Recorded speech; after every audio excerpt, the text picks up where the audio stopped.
नमस्कार दोस्तों, LAC के एक और एपिसोड में आपका स्वागत है। और आज इस एपिसोड में हम बात करने वाले हैं कि किस तरीके से कांग्रेस और थरूर के बीच में गहराइयां बढ़ती चली जा रही हैं। बीजेपी नेताओं का जो प्रेम, जो आपत्तिजनक बयान निकल कर आ रहा है, मैं कहूँ तो आर्मी के प्रति वो बढ़ता ही चला जा रहा है। और क्या हुआ है वो भी हम इस वीडियो के अंदर बात करेंगे। सिलसिला खबरों का लेके चलेंगे इजराइल तक, जहाँ पे इजराइल ने जो है हमास के चीफ को वापस से वहाँ गिरा गया है, जो गाजा के अंदर एक्टिवेट था। इजराइल से यूएसए चलेंगे। ट्रंप और डोनाल्ड ट्रंप और इलॉन मस्क के बीच में क्या गुटमुट हो रहा है कि इलॉन मस्क को जो है रिटायरमेंट लेना पड़ गया, मतलब रिजाइन करना पड़ गया है ट्रंप एडमिनिस्ट्रेशन से। लेकिन कल मॉकड्रिल थी, मतलब आज मॉकड्रिल थी, कैंसिल हो गई।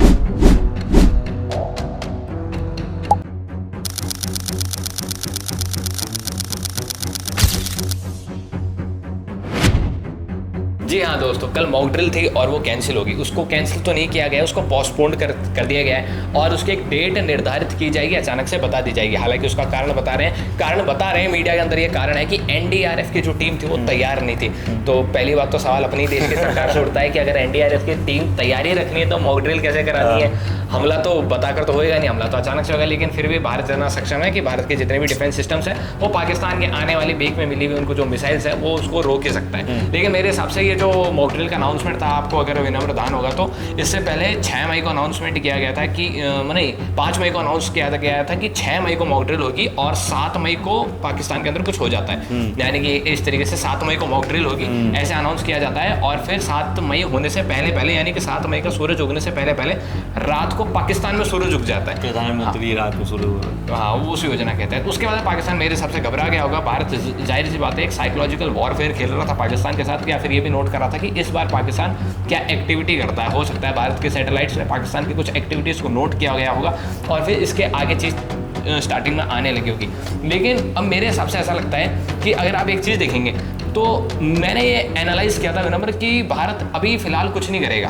भारत अभी फिलहाल इसलिए कुछ नहीं करेगा क्योंकि भारत का ऑपरेशन सिंदूर 2.0 भी फिलहाल जारी है। फॉरेन डेलीगेशन गया हुआ है पूरी दुनिया भर के अंदर, जहाँ पर शशि थरूर साहब, ओवैसी साहब यहाँ पर अच्छे खासे भाषण दे रहे हैं और भारत के ऑपरेशन सिंदूर को अच्छी तरीके से समझा रहे हैं पूरी दुनिया को।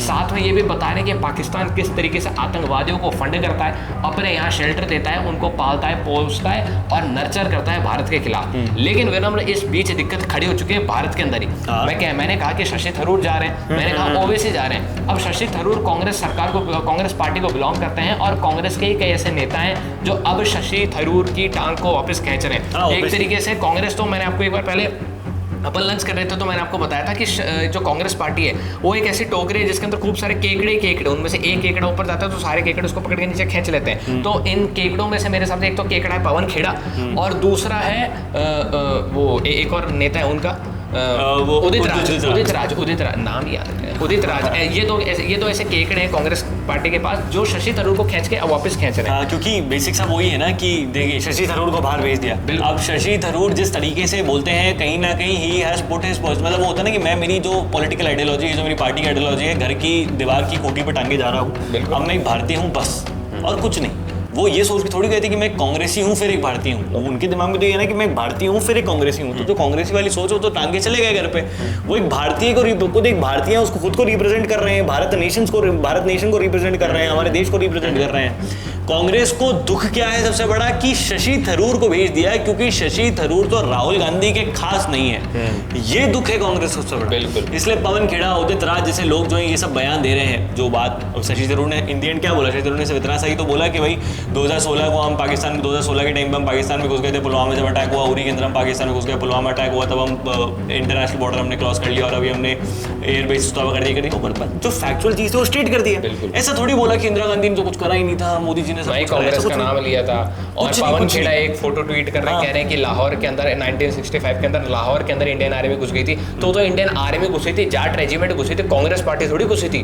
कांग्रेस पार्टी ने थोड़ी लिख के दिया था कि जाइए और लाहौर के अंदर घुस जाएगी। नहीं, कांग्रेस पार्टी ने लिख कर दिया होता तो इंदिरा गांधी का भी वो जो जमीन है जो जहाँ तक इंडियन आर्मी पहुंच चुकी थी वो वापस क्यों दी?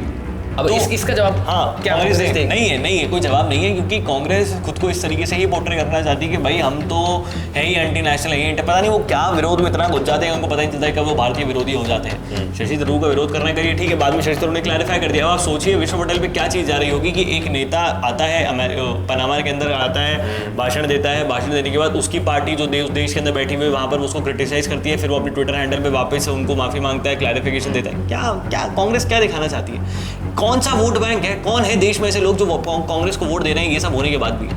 ये एक विकृत मानसिकता है, एक मतलब विकृत मानसिकता भी क्या है कि मैं दिव्यांग भी नहीं कहूँगा, विकलांग मानसिकता है कांग्रेस की। विकलांग मानसिकता है कि आप इस तरीके से सोच रहे हैं, कुछ नहीं। और मेरा तो ये सवाल है कि राहुल गांधी, सोनिया गांधी और मल्लिकार्जुन खड़गे जैसे जो सीनियर लीडर्स हैं, इनका कोई कंट्रोल ही नहीं अपने केकड़ों पर। इनका कोई कंट्रोल नहीं। ये सब चीज इनको दुख है ना कि या तो राहुल गांधी का कोई खास आदमी जाना चाहिए, राहुल गांधी जाने चाहिए थे, और ये चीज़ नहीं हुई तो फिर ये ऐसे है कि भाई अब ये है। अब पवन खेड़ा की कितनी रिस्पेक्ट है इन कांग्रेस, उसके लिए हम अलग से एक वीडियो लेकर आ सकते हैं। एक पवन खेड़ा ने कितनी बार खुद कांग्रेस छोड़ी है ये सबको पता चल जाएगा, कितनी बार खुद दुखी होकर एक्स पर क्या क्या डाला है सबको पता चल जाएगा। तो Pawan Khera doesn't let us know कि भाई कैसे किस तरीके से काम होता है। दिल्ली के सीएम बनने की जो अभिलाषा है पवन खेड़ा की, वो बहुत ज़्यादा ही उस लेवल पर है कि भाई अब सब कुछ उस खत्म हो जाएगा। खैर, लेकिन अगर हम खबरों के सिलसिले में आगे बढ़ते हैं तो हमें पता चलता है कि बीजेपी के एक नेता हैं, उधमपुर ईस्ट से आते हैं, उधमपुर जम्मू कश्मीर में गए हैं, और उन्होंने एक बहुत ही बयान दिया है जो मतलब सेंसलेस था, यूजलेस था,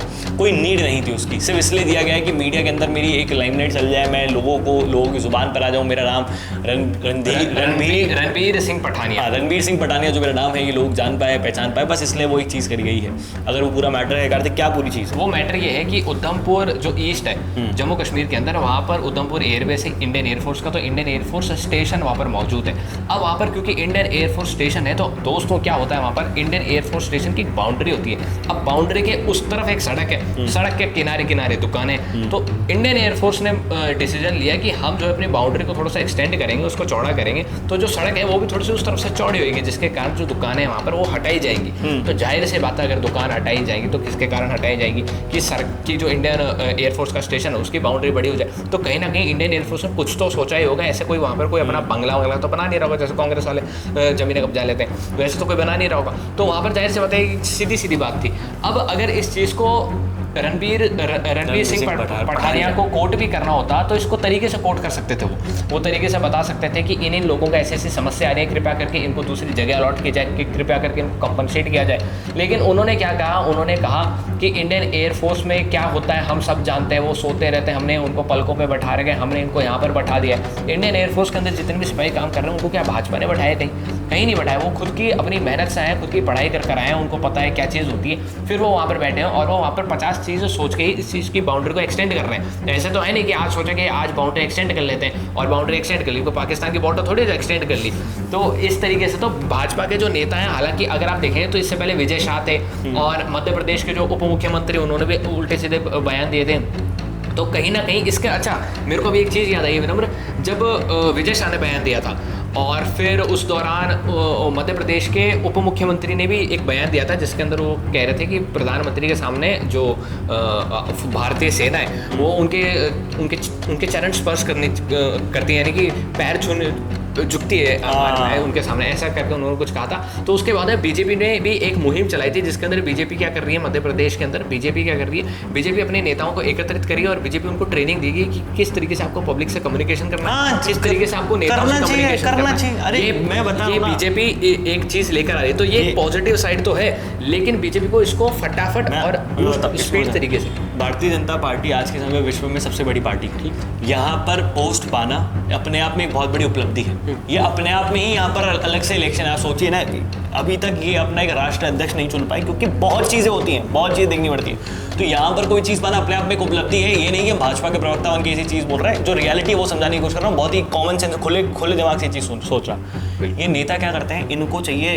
लाइमलाइट। अब करोड़ों लोग हैं भारतीय जनता पार्टी में, 22 करोड़ 23 करोड़ लोग हैं। 23 करोड़ लोगों में आप स्टैंड आउट कैसे करेंगे? उल जलूल बयान देकर, उल जलूल बयान देंगे, आपकी पॉपुलैरिटी बढ़ेगी। होता पता है क्या, अभी बयान देंगे 100 में से 90 लोग इनके खिलाफ खड़े हो जाएंगे, ठीक है, लेकिन वो जो 10 लोग साथ खड़े होंगे ना, वो इतने इस तरीके से इनको सपोर्ट करेंगे कि यही उनके मतलब एकदम वो है कि आला है, ये तो इन्हीं से बात करनी है, ये भगवान बन चुके हैं, ये सब कुछ है।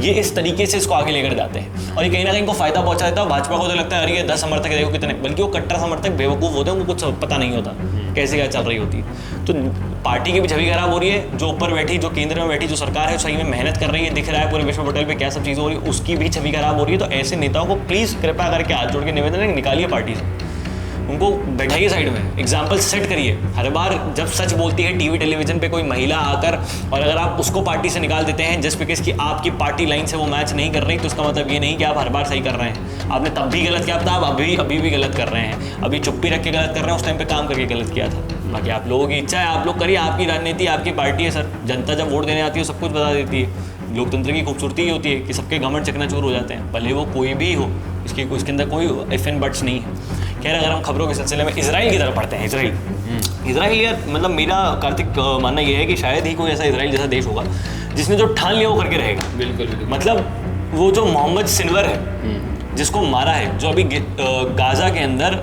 हमास का चीफ है, उसको मार दिया। उससे पहले उसका भाई था याह सिनवर, उसको भी मार दिया 16 अक्टूबर 2024 के अंदर। तो जिस तरीके से इजराइल ने ठान रखा है ना, जो लिस्ट प्रिपेयर है कि भाई ये सॉफ्ट वॉर है, ये सॉफ्ट वॉर पे लिस्ट है हमारी सारी, इस लिस्ट के अंदर कौन कौन है देखे जाओ, टक टिक टिक टिक टिक मार्क हो रही है। क्योंकि हिंदुस्तान को सीखना पड़ेगा ना, हमने अब तक वो 4 लोगों को नहीं पकड़ा है जिन्होंने पहलगाम में अटैक किया था। हाँ बिल्कुल, उनको 4 को ही पकड़ा है। और इजराइल मेरे हिसाब से इसके अंदर, अगर मैं आपको वो चीज़ बताऊँ तो उसके अंदर ये था कि इजराइल ने पहले से ही प्रिपेयर कर रखा था और इजराइल को अच्छे से पता था कि उनको कब कब किस किस को मारना है, और इजराइल इनको पूरी तरीके से ट्रैक करता रहता है। क्योंकि इजराइल ने इस वक्त अपने पूरे डिपार्टमेंट्स को वहीं फोकस कर रखा है कि हमास को ट्रैक करते रहो और हमास के लीडर्स को ट्रैक करते रहो। आप मुझे बताओ और इनको मौका देके मारते रहो। ये जो मोहम्मद सिनवर, इसको कैसे मारा? इसको मोहम्मद सिनवर को वही बता रहा हूँ, ट्रैक करते रहे। और फिर 17 मई की बात आती है कि 17 मई को गाजा के अंदर खान यूनिस जगह, और खान यूनिस जगह के अंदर एक हॉस्पिटल है, यूरोपियन हॉस्पिटल। उस यूरोपियन हॉस्पिटल में ऊपर तो हॉस्पिटल है और उसके जस्ट नीचे, जमीन के नीचे ये मोहम्मद सिनवर छुपा बैठा था।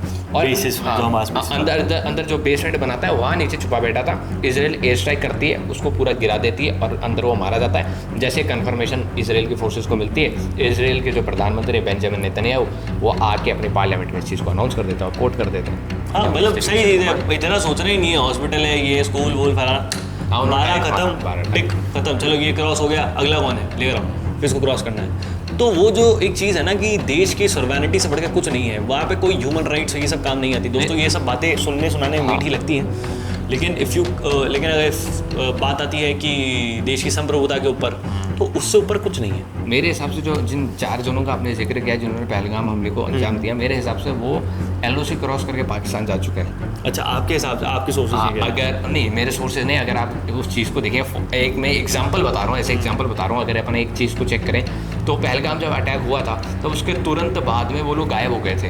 वो लोग गायब हो गए थे, जाहिर सी बात है, LOC का जो एरिया है उन जंगलों में वो चले गए थे। और उसके तुरंत बाद अगर आप एक चीज़ देखें तो आपको ये देखने को मिलेगा कि वहाँ पर पाकिस्तान के जो रेंजर्स हैं उन्होंने LOC की सीज़फायर को ब्रेक कर दिया, तो लगातार क्रॉस फायरिंग करने लग गए थे, यानी कि इंडियन बेसिस के ऊपर, इंडियन पोस्ट के ऊपर फायरिंग करने लग गए थे। इंडिया इस वक्त तक अनअवेयर था कि आखिर ये फायरिंग क्यों हो रही है, लेकिन मोस्ट प्रोबेबली ऐसा होता है कि ये फायरिंग तब होती है जब कहीं ना कहीं किसी को ना किसी को उन घने जंगलों के अंदर कवर देना होता है। Cover in the sense cover fire देनी होती है, और कवर फायर या तो इन्फिल्ट्रेशन कराना होता है या फिर हुए हुए इन्फिल्ट्रेशन को वापस लाना होता है। यानी कि या तो पहले कवर फायर दे दी कि वो आतंकवादी चले गए और फिर कवर फायर दे दी कि वो आतंकवादी आ गए। तो कंटिन्यूस ऐसा रहा था कि पाकिस्तान रेंजर्स लगातार LOC से डिफरेंट पोस्ट से कवर फायर देते जा रहे थे। और उसके बाद ऐसी कोई खबर नहीं आई कि जो 4 लोग थे जिन्होंने पहलगाम हमले को अंजाम दिया था उनको गिरफ्तार कर लिया हो या फिर उनको ट्रैक कर लिया हो, कहीं उनको पकड़ लिया हो, कहीं उनको घेर लिया हो, ऐसी कोई बात नहीं आई थी।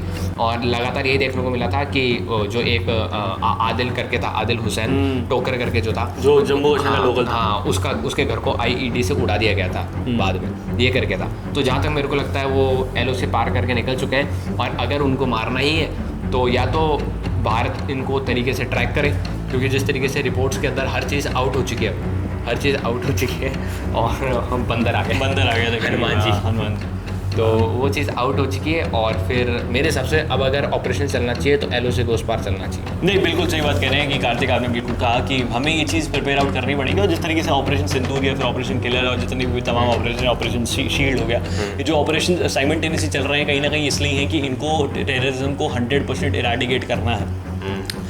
लेकिन अगर हम खबरों के सिलसिले में अंत में आते हैं तो यूएसए के अंदर खलबली सी है कि दो दोस्तों के बीच में तकरार सी दिख रही है, जहां इलॉन मस्क डोनाल्ड ट्रंप को पूरे इलेक्शन कैंपेन के दौरान इतने अच्छे लेवल पे सपोर्ट कर रहे थे कि तन मन धन तीनों तरह की सपोर्ट, नाच रहा हूँ, गा रहा हूँ, पैसे पहुँचा रहा हूँ, सब कर रहे हैं इलॉन मस्क। वहाँ पर अब इलॉन मस्क जो डिपार्टमेंट डोनाल्ड ट्रंप ने सिर्फ इलॉन मस्क को विवेक रामास्वामी के लिए बनाया था, department of government efficiency, dose department, जहाँ पर उनका काम ही ये था कि वो यूएस की सरकार कहाँ पर उल जलूल पैसा खर्च कर रही है उसको पहचाने जाने देके, जो सबसे पावरफुल डिपार्टमेंट था पूरे यूएस एडमिनिस्ट्रेशन का, उस डिपार्टमेंट से उन्होंने रिजाइन दे दिया है। विवेक रामास्वामी ने तो पहले दिन ही दे दिया था बिफोर ज्वाइनिंग द डिपार्टमेंट। उससे पहले उन्होंने बोल दिया था कि भैया हमें नहीं जाना है इसके अंदर, क्योंकि उनको राजनीति पता थी आगे क्या होने वाला है। और अब इलॉन मस्क ने 130 दिन बाद रिजाइन दे दिया है। तो कार्तिक, इसके क्या सारे सिनेरियोज हैं, क्या इसकी क्या गणित है? इसका गणित सीधा सीधा ये है कि सबसे पहले तो 2 नहीं 3 दोस्त थे, जिसमें से एक दोस्त पहले भाग गया, यानी कि विवेक रामास्वामी।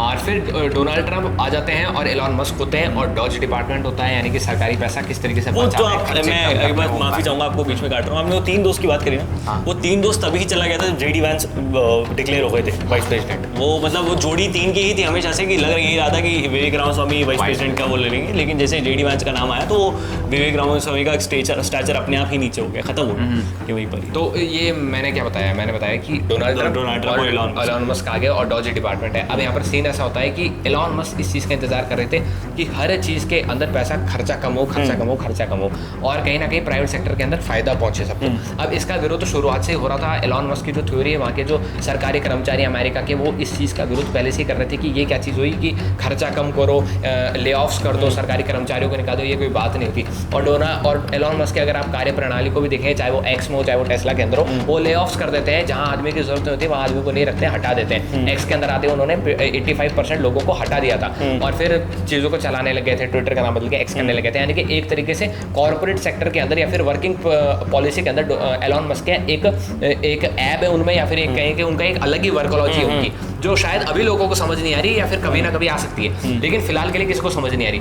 अब एलॉन मस्क का यही चाह रहा है डोनाल्ड ट्रंप से कि डोनाल्ड ट्रंप कॉर्पोरेट सेक्टर को, प्राइवेट सेक्टर को ज़्यादा फायदा पहुंचाए। अब अगर वहीं दूसरी तरफ डोनाल्ड ट्रंप को देखते हैं तो डोनाल्ड ट्रंप ने क्या करा, डोनाल्ड ट्रंप ने आते टैरिफ चलाने लग गए। डोनाल्ड ट्रंप ने चाइना से पंगा ले लिया, पूरी दुनिया से पंगा ले लिया ट्रेड के मामले में, और सबसे ज़्यादा पंगा ले लिया चाइना से। और एलॉन मस्क को यही दिक्कत आ गई, क्योंकि एलॉन मस्क एक्स पर ट्वीट तो करते हैं, लेकिन सड़कों पर टेस्ला भी चलाते हुए नंबर।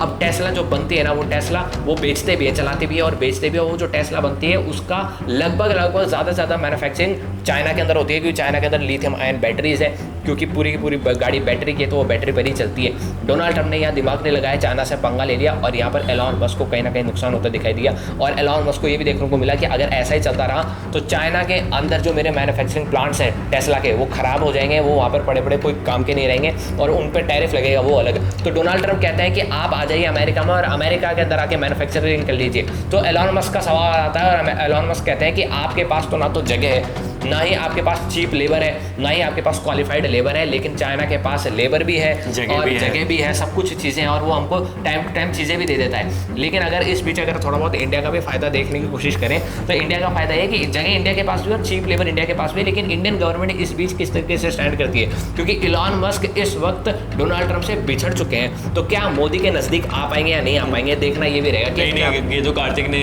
एकदम इंडियन देसी मीडिया वाली शब्दों का इस्तेमाल कर दिया, लेकिन आप लोगों को खबर अब तक समझ आ गई होगी। ये बेसिक पॉइंट यही है, क्योंकि याद रखिएगा कि country can't be run like a company, और एलॉन मस्क डोनाल्ड ट्रंप इसको एज अ कंपनी रन कर रहे हैं। मैं आप लोगों को एक होमवर्क देता हूँ, आज गूगल पे सर्च करिए मे मस्क के बारे में।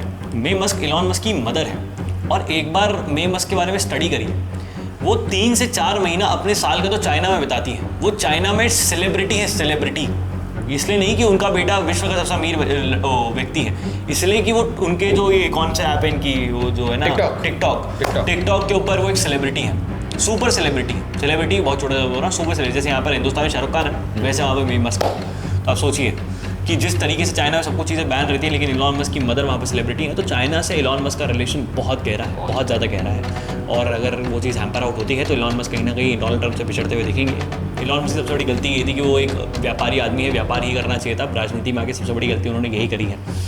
बाकी तब देखना है कि समय क्या बताता है। आपकी इन तमाम सभी खबरों पर क्या राय है, नीचे कमेंट बॉक्स में लिख के बताइएगा। इस वीडियो को शेयर करें, ज़्यादा लोगों तक पहुँचे। जय हिंद, जय भारत, भारत माता की जय, हमारे बचाए।